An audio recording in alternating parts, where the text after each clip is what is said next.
पीले दांत वाली बहू। रंजना कभी ब्रश नहीं करती थी।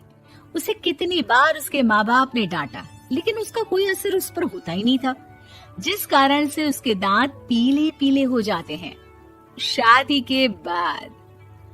अरे बहू, वैसे तो तुझ में कोई कमी नहीं है, पर तेरे दांत इतने पीले कैसे हैं बेटा? कैसे मतलब? कोई सर्जरी थोड़ी ना कराई है। वो तो क्या नाम, मैं ब्रश नहीं करती थी तो पीले हो गए। अब क्या करूं? आप कहें तो लाल करवा लूं या फिर काले? यार ये क्या है, क्यों माँ से लड़ रही हो? लड़ रही हूँ? अरे मैं लड़ रही हूँ या ये बोल रही है कि दांत पीले हैं, पीले।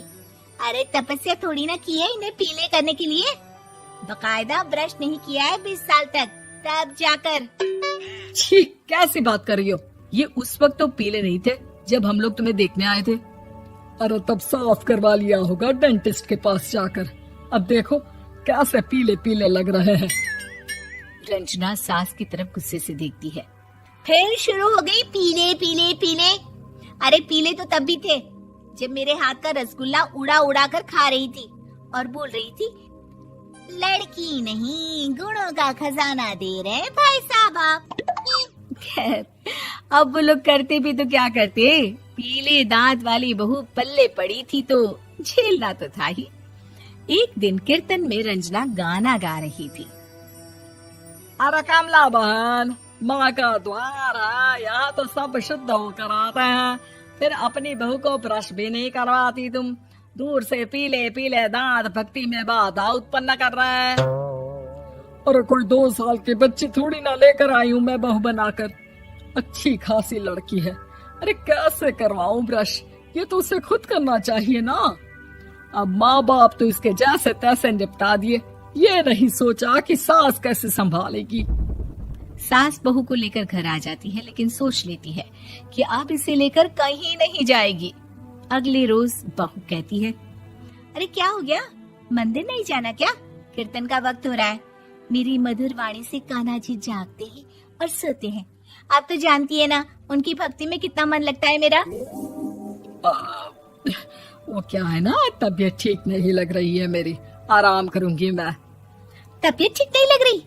अभी तो मिथुन के गाने पर नाच रही थी आप, और अब बोल रही है कि तबीयत ठीक नहीं लग रही। अरे भक्ति में मन लगा लो सासू माँ, ऊपर जाना है, क्या मुंह दिखाओगी आप? हाँ? सास को बहू की बात पर गुस्सा आ जाता है। मैं क्या मुंह दिखाऊंगी, इसकी चिंता तो ना कर, समझी? अपने मुंह की चिंता कर, जो ये पीले पीले दांत लेकर हर जगह पहुंच जाती है। पता है लोग कितना मजाक बनाते हैं। ना जी ना, मैं नहीं जाना कहीं तेरे साथ। तो ये बात है। कोई ना, मत जाओ, मैं अपने कमरे में ही बैठकर भक्ति कर लूंगी। ऊपर वाला दांत थोड़ी ना देखता है, मन देखता है, भावना देखता है। और अरे बस बस, तू सब कुछ दिखा, बस ये सफेद चमकदार दांत ना दिखाना किसी को, है? जा यहाँ से। बहू को सास की बात का कोई फर्क नहीं पड़ता, वो तो जैसी थी वैसी ही रह जाती है।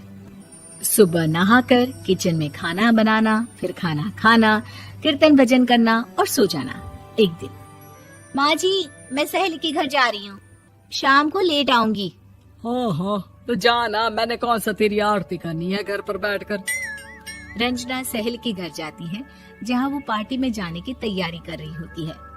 अरे शिखा, कहाँ जाने की तैयारी कर रही है? मैं गलत वक्त पर आ गई क्या? अरे नहीं यार, उल्टा सही वक्त पर आई है। मैंने ये साड़ी और ज्वेलरी निकाली है यार, शाम को इनके ऑफिस की एक पार्टी में जाना है। बताना कैसा लग रहा है ये सब? नहीं यार, इस ड्रेस के साथ तो वो वाली ज्वेलरी अच्छी लगेगी। हाँ हाँ सही बोल रही है, मैंने ध्यान ही नहीं दिया। वैसे तो हमेशा से मस्त फैशन सेंस रखती है।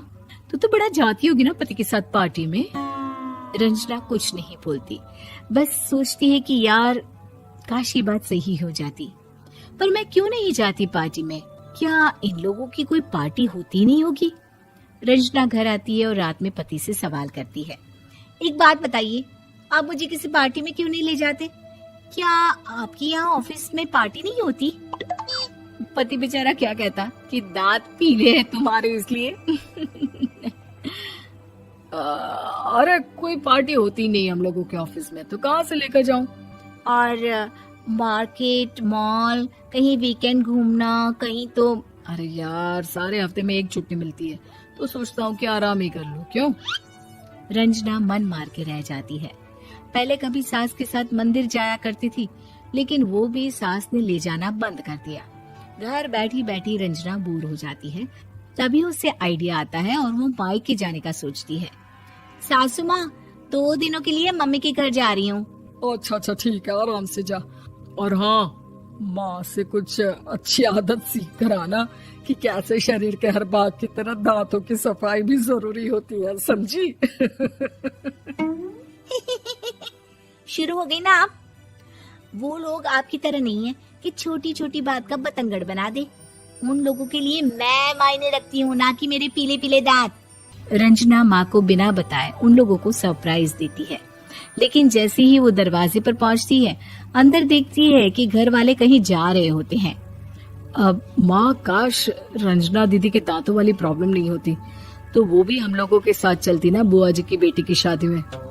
हाँ बेटा, लेकिन अब उसे कौन समझाए कि उसको उसके पीले दांत नहीं दिखते, लेकिन उसके आसपास के लोगों को कितना एम्बैरेसिंग फील कराते हैं। मुझे तो कितनी बार उसके स्कूल की टीचर ने शिकायत की कि उसके साथ कोई लड़की बैठना भी नहीं चाहती, और ना ही कॉलेज में कोई उससे बात करना चाहता था। लेकिन पता नहीं क्यों उसे ये बात समझ में ही नहीं आती। कोई कमी नहीं है उस लड़की में, बस यही कि दांत पीले हैं। वो तो भला हो जीजा जी और उनकी माँ का, जो दीदी को जैसी है वैसे ही रखा हुआ है। रंजना को अपने घर वालों की बात सुनकर बहुत दुख होता है। वो सोचती है कि वो क्या करे, लेकिन फिर वो सीधा डेंटिस्ट के पास जाती है, अपने दांत चमकाती है और कसम खाती है कि वो रोज ब्रश करेगी। अरे क्या हो गया? तुम तो 2 दिनों के लिए गई थी ना। पर कोई ना, अच्छा है, चलो आ गई तो। रंजना सास के सामने आकर खड़ी हो जाती है और पूरी स्माइल करती है, उसके चमकदार दांतों को दिखाती हुई। हैं? चले मंदिर। माँ, मुझे माफ कर दीजिए, मैंने आप लोगों को बहुत एम्बैरेसिंग फील करवाया। मैं आज से रोज ब्रश करूंगी।